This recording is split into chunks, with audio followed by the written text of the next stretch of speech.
আপনার বিড়াল কি খুব বেশি চিকন? খায় ঠিকই কিন্তু শরীরে মাংস লাগছে না?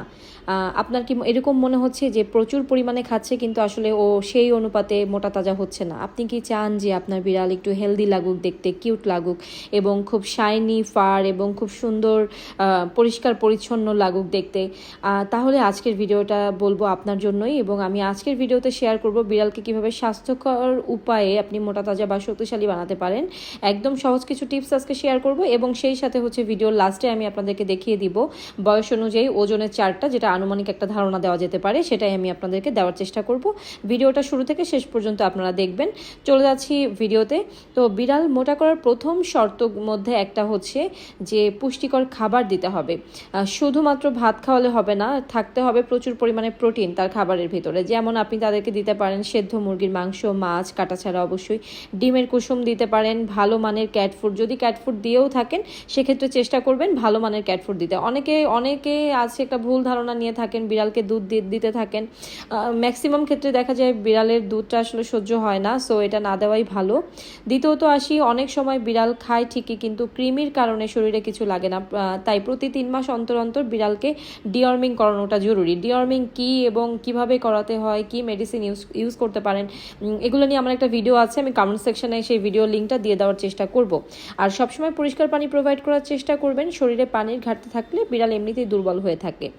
এরপরে আসি, দেশি বিড়াল বা আপনার বিড়ালটা যদি ভয় পায় এবং সবসময় টেনশনে থাকে তাহলে ওজন বাড়তে চায় না সহজে। তাই ওকে শান্ত পরিবেশ দিন আর আরাম করে ঘুমানোর একটা জায়গা করে দিন। বিড়াল দিনে অনেকক্ষণ ঘুমায়, এটা খুবই স্বাভাবিক, এটা ওদের গ্রোথের জন্য কিন্তু ভালো।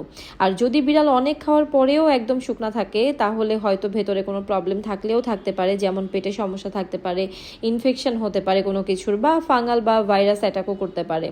তো মনে রাখবেন, হঠাৎ বেশি খাওয়ালেই যে বিড়াল হেলদি হয়ে যায় ব্যাপারটা কিন্তু এরকম না। ধীরে ধীরে খাদ্যাভ্যাস পরিবর্তন করে, ভালো খাবার দিয়ে, পরিষ্কার পরিবেশে, এবং সবচেয়ে বড় কথা হচ্ছে ওকে প্রপারলি যত্ন নিয়ে সুন্দর এবং মোটা তাজা করে তোলা যায়।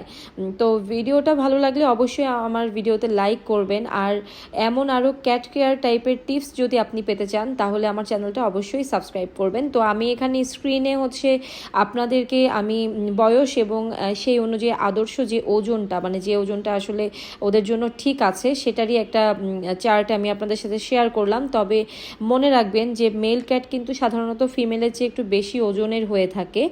দেশি বিড়ালের বডি স্ট্রাকচার অনুযায়ী আসলে দেখা যায় যে ওজন কম হতে পারে, একটু বেশিও হতে পারে। আর একটা জিনিস মাথায় রাখবেন যে শুধু ওজন না, অ্যাক্টিভ আছে কিনা বিড়াল, খাওয়া দাওয়া ঠিক মতো করছে কিনা, এগুলো ঠিক আছে কিনা, এইসব জিনিস খেয়াল করবেন। অতিরিক্ত মোটা যদি বিড়াল হয়ে যায় সেক্ষেত্রে কিন্তু দেখা যাচ্ছে যে ওদের অ্যাক্টিভিটি কমে যায়, নানান রকম রোগবালাই হতে পারে, তো সেটাও মাথায় রাখাটা জরুরি।